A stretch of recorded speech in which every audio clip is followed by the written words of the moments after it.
전체 흐름을 한번 정리를 좀 해보도록 합시다. 이 근대사가 많은 여러 친구들이 좀 되게 긴 세월 동안 근대사라고 얘기를 하는 것 같은데 아니 약 한 50년도 안 되는 이 부분이 바로 근대사인데 여러 가지 많은 사건들이 있거든요. 그래서 우리 이 부분들을 하나씩 좀 전체 일단 흐름을 한번 정리해 볼게요. 자, 먼저 1800년에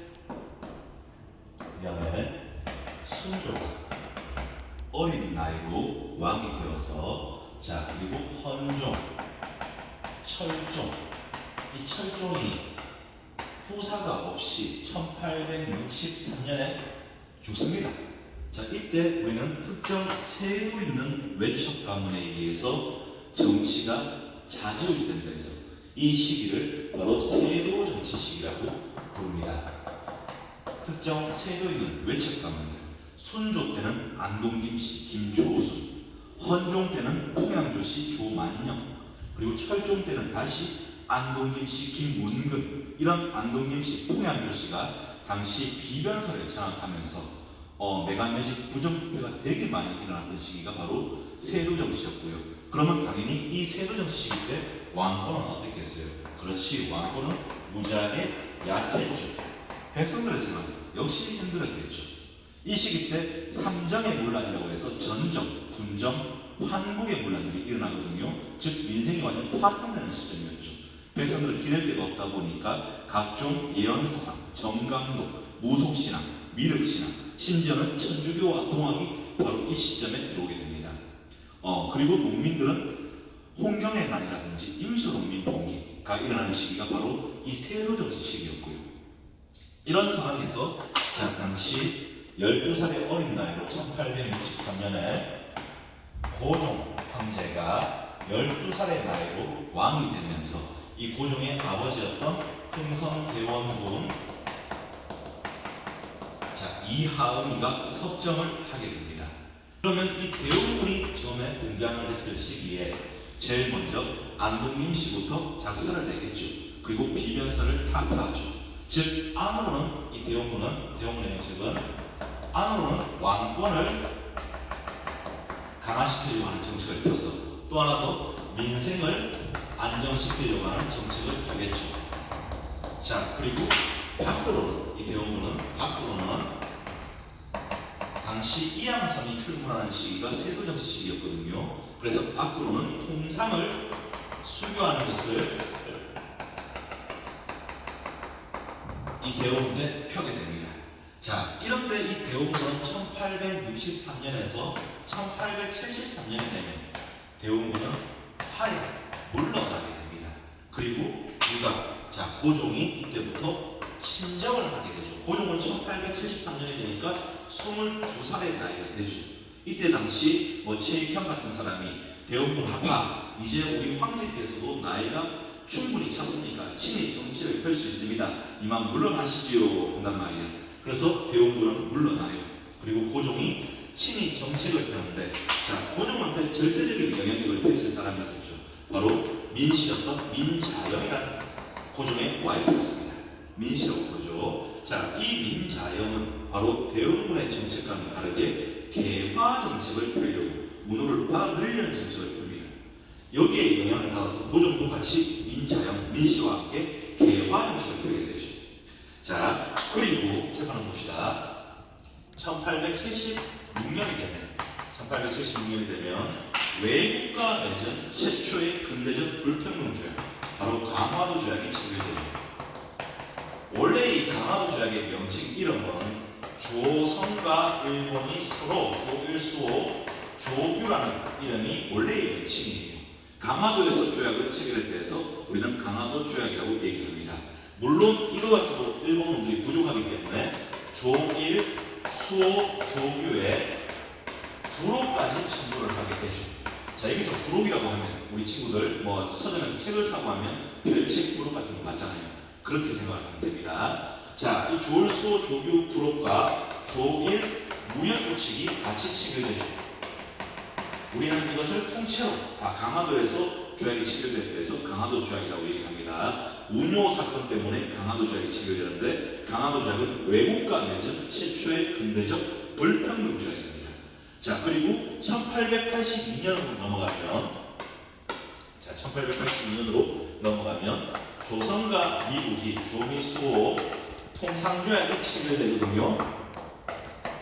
자, 이 조미수호 통상조약은 서양과 맺은 최초의 근대적 불평등 조약으로서 최초로 자, 최혜국 대우가 규정되어 있었기 때문에 이 조미수호 통상조약이 아주 중요합니다. 최혜국이란 말은 최고의 혜택을 그 국가에게 준다는 얘기죠. 자, 어떻든 조미수호 통상조약이 1882년 체결되면서 서양과 맺은 최초의 근대적 불평등 조약이 일어납니다. 체결 배경은 당시 2차 소진사로 파견되었던 김웅집이라는 사람이 일본에 갔다가 돌아오면서 청나라 황준생이 썼던 조선 책략을 바탕으로, 이 조선 책략 때문에 조미수호 통상조약이 체결되는데 나중에 세세한 내용은 따로따로 좀 정리를 하도록 하고요. 오늘은 전체 흐름을 한번 보도록 합시다. 자, 그리고 조미수호 통상조약이 체결되고 나서 얼마 후에, 자, 바로 1882년 이모년 때 90군인들이 난을 일으키는 이모군란이 일어나게 됩니다. 이 이모군란의 결과가 아주 중요한데, 자, 이모군란은 물론 실패로 끝나요. 그러면서 청나라의 내정 간섭이 되게 심화되는 게 이모군란인데, 이 이모군란 이후에 우리 두 가지 조약이 체결됩니다. 이모군란이 실패로 끝나면서 첫 번째, 제물포 조약이 체결되죠. 이 제물포 조약은 조선과 일본이 조약을 체결한 내용인데, 배상금을 지불하면서 일본군이 조선에 주둔하는 것을 허용하는 내용이 바로 제물포 조약입니다. 또 하나 더, 조선과 청나라 상민들이 조청 상민 수륙 무역장등이 체결되는데, 자, 말이 좀 길죠. 열자입니다. 자, 조선과 청나라의 상민들이 수, 물과 륙, 내륙에서 무역을 하는 장정인데, 자, 장정은 큰 나라가 작은 나라한테 얘기하는 게 장정이라고 생각을 하면 돼요. 즉, 불평등이겠죠. 이 조청상민 수륙 무역장정을 통해서 궁극적으로 청상인들한테, 자, 내집 통상권이라는 게 허용되는데, 이거는 나중에 다시 좀 정리를 하도록 하고요. 자, 그리고 1882년에 이모군란. 자, 또 1884년으로 넘어가면, 제가 볼게요. 자, 1884년으로 넘어가면, 1884년이 갑신년입니다. 갑신년 때 우정국 대국 축하연을 계기로 김옥균 등의 급진 대아지씨들이 정변을 일으켰던, 자, 바로 갑신정변이 일어나는데 3일 만에 끝나게 돼요. 물론 실패로 끝나게 됩니다. 자, 이 갑신정변 때 실패로 끝나면서 우리 여기서 역시 두 가지 조약이 체결되는데, 이걸 좀 봐야 됩니다. 첫 번째로 한성조약이 체결되고요. 이 한성조약은 조선과 일본이 조약 체결하는데 배상금 지불조약입니다. 나중에 자세하게 설명을 할게요. 자, 또 하나 더 우리가 중요하게 공부할 것은 바로 텐진조약인데, 이 텐진조약은 청과 일본이 조약을 체결한 내용입니다. 이 텐진조약 때문에 10년 뒤 1894년에 청일전쟁이 일어나는 아주 중요한 조약이 바로 텐진조약입니다. 청일전쟁이 일어나는 계기 바로 텐진조약, 이렇게 생각하면 될 겁니다. 자, 갑신정변 역시 실패로 끝나게 되면서 그 결과 아주 중요하죠. 바로 청나라의 내정 간섭이 아주 심화되는 사건이 바로 갑신정변이에요. 즉, 이모군란과 갑신정변의 공통점은 청나라의 내정 간섭이 강화된다는 것. 아시겠죠? 자, 그리고 1894년으로 넘어가 봅시다. 자, 10년 뒤 1894년이 되면, 자, 바로 동학 농민운동이 일어나게 되죠. 동학 농민운동은 크게 1차 분기와 2차 분기로 구분해서 공부를 해야 되는데 아주 중요한 사건입니다. 이 동학 농민운동으로 인해서 안으로는 갑오개혁에 영향을 끼쳤고 밖으로는 청일전쟁에 영향을 끼칩니다. 순서는 동학 농민운동 그리고 청일전쟁이 일어나게 되고요. 자, 그리고 갑오개혁이 일어나게 됩니다. 1894년이 갑오년이에요. 그래서 우리는 이것을 갑오년 때 기억이 일어났다 해서 갑오개혁이라고 얘기를 해요. 자, 1894년에는 1차 갑오개혁, 2차 갑오개혁이 체결되고요. 2차 갑오개혁에서 갑오개혁의 정신이 담겨있는 홍범 14주라는 문서가 발표가 됩니다. 자, 계속해서 가봅시다. 자, 이런 상황에서 1895년이 되면 1895년이 되면 자, 삼국 간섭이라는 사건이 일어납니다. 청일전쟁에서 일본이 승리를 하게 되거든요. 그 결과 랴오뚱 반도를 할양받게 됩니다. 시모노 세키조약으로. 이 랴오뚱 반도를 할양받고 나서 러시아가 이 랴오뚱 반도를 다시 청나라한테 돌려주라고 일본한테 요청을 했는데 일본이 돌려주지 않죠. 그래서 러시아가 그렇게 독일입니다. 러시아가 그렇게 독일입니다. 이렇게 기억합시다. 러시아, 프랑스, 독일이 일본 놈들아 돌려줘! 하니까 일본이 깽깽거리면서 돌려준다는 내용이죠. 자, 이 삼국 간섭을 통해서 자, 당시 모든 사태의 원인을 일본은 명성황후라고 지목을 하면서 우리의 국무를 죽여버립니다. 바로 을미사변이죠. 을미사변이 있고 나서 자, 일본 놈들은 바로 다시 개혁을 단행하는데 1895년이 을미년이에요. 을미년. 우리는 이것을 제3차 가보개혁이라고도 얘기를 합니다. 제3차 가보개혁이라고도 얘기를 하고요. 을미개혁에서 자, 신체 발굴은 수지 부모라 그러면서 단발령이 일어나죠. 이 단발령과 자, 이쪽에 볼게요. 자, 이 을미개혁 때 단발령과 그리고 을미사변으로 인해서 이 두 가지 사건 때문에 자, 을미의병이라는 항일 의병운동이 일어나게 되는 시점이 바로 1895년입니다. 자, 그리고 1896년이 되면요, 고종 황제가 자기 와이프였던 명성황후 죽었잖아요. 고종 황제가 경복궁에서 자, 바로 러시아 공사관인 아관으로 도망을 가거든요. 우리는 이것을 아관 파천이라고 얘기하는데 이 아관 파천 때문에 열강들의 이권 침탈이 완전 가속화되고요. 전부 다 최혜국 대우를 바탕으로 열강들의 이권 침탈이 무지하게 가속화됩니다. 고종은 지금 러시아 공사관으로 도망을 갔고요. 그리고 1896년에 자, 바로 서셰필 등의 겹친 비하지 시민이 주도했고 참여에는 제한이 없었던 우리 역사의 최초의 시민단체라고 불렸던 독립협회가 1896년에 만들어지게 됩니다. 이 독립협회에서는 자기인권, 자유인권, 자강개혁이라는 3자 사상을 공부하게 될 거고요. 자, 그리고 1897년에 되면 당시 고종 황제가 러시아 공사관이었던 아관에서 다시 지금의 덕수궁이라고 불리는 경운궁으로 도읍을 다시 옮기게 됩니다. 경운궁으로 다시 돌아가요. 자, 그러면서 국호를 자, 대한제국이라고 얘기를 하고 영호를 광무라고 하면서 개혁을 단행합니다. 우리 이것을 광무개혁이라고 얘기를 하죠. 자, 여기서 우리는 좀 알아봐야 될 게 1차 가보개혁, 그리고 2차 가보개혁, 을미개혁, 그리고 광무개혁을 비교하는 문제가 참 잘 오는 부분이니까 꼭 좀 기억을 하시고, 잠깐 여기서 팁을 좀 주자면 광무개혁은 가보 을미개혁 때 없었던 내용, 바로 토지제도를 개혁을 하고요. 지계를 발급합니다. 토지 소유권을 증명한 문서, 오늘날 보시면 등기부, 등본 같은 지계를 발급하고 군사제도를 개혁을 합니다. 자, 그리고 독립협회에서는 자, 지금 한번 볼게요. 1898년 3월달이 되면 자, 서울 종로에서 만민 공동회라고 불리는 집회를 열게 되죠. 서울 종로에서. 그리고 1898년 10월달에 관민공동회를 개최를 하거든요. 이 관민공동회에서 대정부 권위아닌 헌의육주가 채택되게 됩니다. 자, 어쨌든 지금 근대사가 쭉 흐름이 이어지고 있습니다. 1899년이 되면 최초의 철도했던 우리 경인선이 만들어지게 되고요. 그리고 1904년부터 시작해서 1905년까지 바로 러일 전쟁이 일어나게 되죠.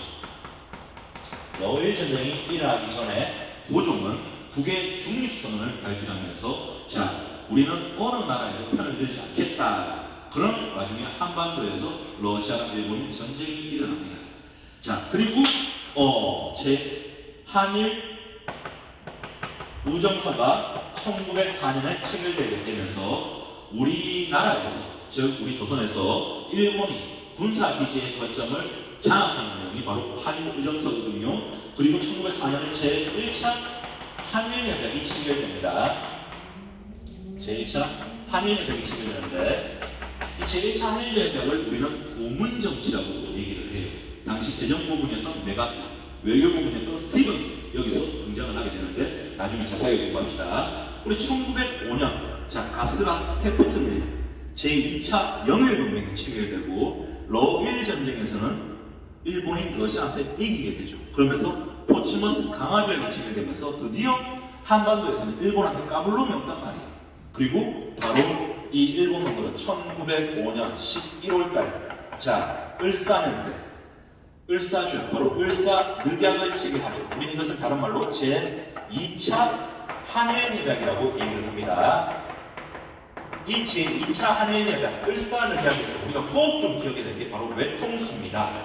자, 외는 외교권이 박탈당하는 사건이고 통은 통감부가 설치되는데 초대 통감부로서 이토 히로부미가 초대 통감이 되죠. 자, 어떻든 이 외교권 박탈 때문에 많은 사건들이 생겨요. 그러면서 을사조약의 부당성 때문에 을사의병이라는 한일 의병운동도 일어나는 시점이 바로 이 1905년이고요.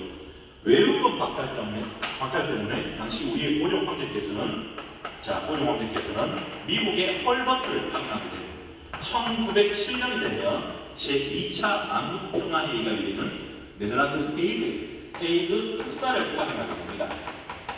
자, 이 헤이그 특사 이준, 이상설, 이위종이라는 분인데 반드시 좀 기억을 해야 돼요. 헤이그 특사가 실패로 끝나면서 자, 당시 이준 열사는 자결을 하게 되죠. 그리고 헤이그 특사가 실패를 하면서 우리의 황제였던 고종 황제는 1907년에 강제 퇴위되게 됩니다. 강제로 쫓겨난다는 얘기죠. 그리고 얼마나 이 안타까운 역사적인 사실이 이때 일어납니까? 자, 그리고 일본 놈들은 저거나 재정 부족을 부시고 우리의 군사권, 군대를 해산시키죠. 그 전에 물론 한일 신협약이 체결되는데 자, 한일 신협약 1907년입니다. 다른 말로 정민 7조약이라고 얘기를 하고요. 정민년 때 7개의 조약이라고 해서 정민 7조약이라고 얘기를 합니다. 차관전치라고 해서 나중에 다시 공부를 할 겁니다. 일본 놈들이 우리의 차관이 되어서 우리의 행정 내정을 장악한 내용이에요. 그리고 1909년에 기유각서라고 얘기해서 자 1909년에 기유년 때 각서를 강제로 쓰게 되는데 바로 사법권이 박탈당하게 됩니다. 사법권이 박탈당하고요. 그리고 1910년 6월달에 경찰권이 박탈당하고요. 자, 그리고 1910년 8월 29일날 한일 병합조약이 체결되면서 공포되죠. 자, 공포되면서 자, 행정권이 박탈당합니다. 우리는 여기서 러일 전쟁부터 시작해서 이 한일 병합조약이 공포되는 이것을 국권 침탈 과정이라고 여기까지 얘기를 합니다. 많은 사건들이 있었죠. 하나만 더 정리합시다. 그런데 당시 대원군은 통상수교를 거부하는 정책을 폈고요. 고종과 문씨는 뭐예요? 개화하는 정책을 폈습니다. 그래서 이 시기 때 당시 위정 척사 사상가들은 우리 것을 지키고 즉 성리학을 지키고 다른 것들은 다 배척하자는 위정 척사 운동이 이 시기 때 일어나게 됩니다. 반대로 자 고종과 민자영 문화를 받아들이자는 입장 자 당시 통상개화론자였던 박규수, 오경석, 유홍기의 영향을 받아서 개화파가 형성되는데 이 개화파는 이모군란을 기점으로 온건개화파와 급진개화파로 나뉘게 되는 게 바로 이 시기예요. 자 그리고 아까 전에 우리 한일 의병운동 자 1895년에 을미의병 그리고 1905년 을사조약 때문에 을사의병 그리고 1907년에 자 군대 해산 때문에 정미의병이 일어나는군요. 자 이 세 가지 우리는 한일 의병운동이라고 얘기를 하고 한쪽으로는 일본군들과 싸워서 물리치자는 한일 의병운동 또 한쪽으로는 교육과 산업을 통해서 국권을 회복하자 실력부터 키우고 나중에 독립을 하자는 애국 개몽운동이 일어나는 게 바로 이 시점입니다. 여기까지 한번 볼게요. 여기서 한번 봅시다. 즉 우리가 근대사라고 얘기하는 것은 고종 황제가 등장하면서 대원군이 정치를 하게 되는 이 시점부터 나라를 빼앗기는 1910년 8월달까지 우리 이 시점을 전부 다 근대사라고 얘기를 하는데 정확한 연도를 보니까 약 한 47년 정도 되죠. 자, 여기서도 여러 가지 많은 사건들이 있을 거니까 이것은 수업 시간 때 우리가 하나씩 정리를 해보도록 합시다. 오늘 수업은 여기까지 하도록 할게요. 공부에 도움이 되셨다면 구독과 좋아요 부탁드리겠습니다. 감사합니다.